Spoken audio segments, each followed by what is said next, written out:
But let's do a recap of all the latest A-League transfer from the past week. And we're going to start off with Macarthur FC, who have finally woken up and got really busy. And they've made plenty of moves in the past week. Kieran Bacchus has signed, of course, the brother of Keanu Bacchus, who just left Western Sydney Wanderers, Macarthur's rivals.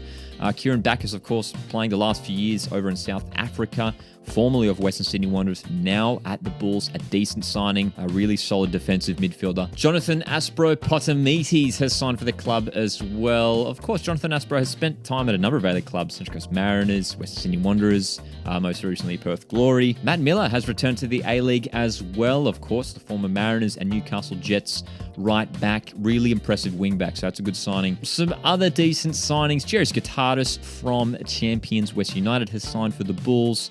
Solid defensive midfielder. And Ivan Vujica has joined as well. The left back has spent time, of course, at West United and as well Newcastle Jets. And then the interesting one, and it'll be quite fascinating to see how this guy settles in the A-League. Anthony Carter has signed. He's an Australian striker, but he's played much of his football overseas in Europe, in sort of the lower leagues. Some Brisbane Roar news. Riku Danzaki has signed a 6-month loan with a view to sign permanently. The Japanese attacker is back at the club.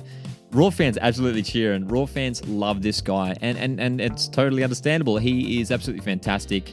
A couple of years ago, when Brisbane made it into the finals, Riku Danzaki was a big factor to Brisbane Roar's success in that campaign. In other news for the Roar, Juan Lascano has departed as well. I think something that we're expecting to see, especially now, with Charlie Austin signing. Some news for Melbourne Victory, some goalkeeping news. One in, one out. As Paul Izzo has signed for the club, and Ivan Kalava has left in what is quite a fascinating move. Paul Izzo, of course, has spent time at Central Coast Mariners, Adelaide United. He's a good goalkeeper. Ivan Kalava is an interesting one because I know a lot of Victory fans, I think, either love him or hate him. I mean, probably both, because there were some games where he was really quite shaky, making some pretty terrible blunders. But you saw his passion.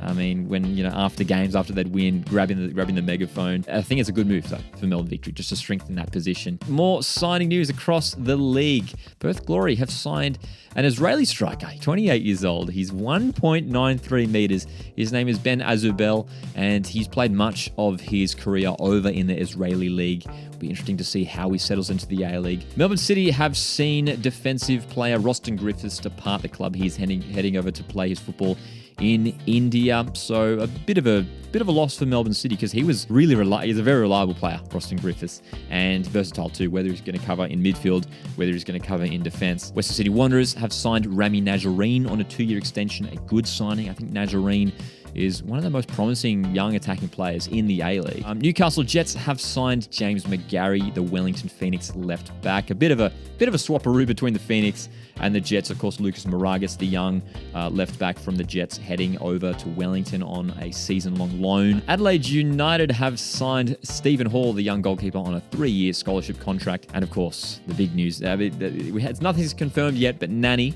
and Fabregas, they are the big players. So I think now this week it's shifting past the rumour phase, and now it's some really serious it's starting to gain some momentum. So hopefully those moves happen. In case you missed it, Nani, of course, linked heavily to Melbourne Victory. It looks like it might happen.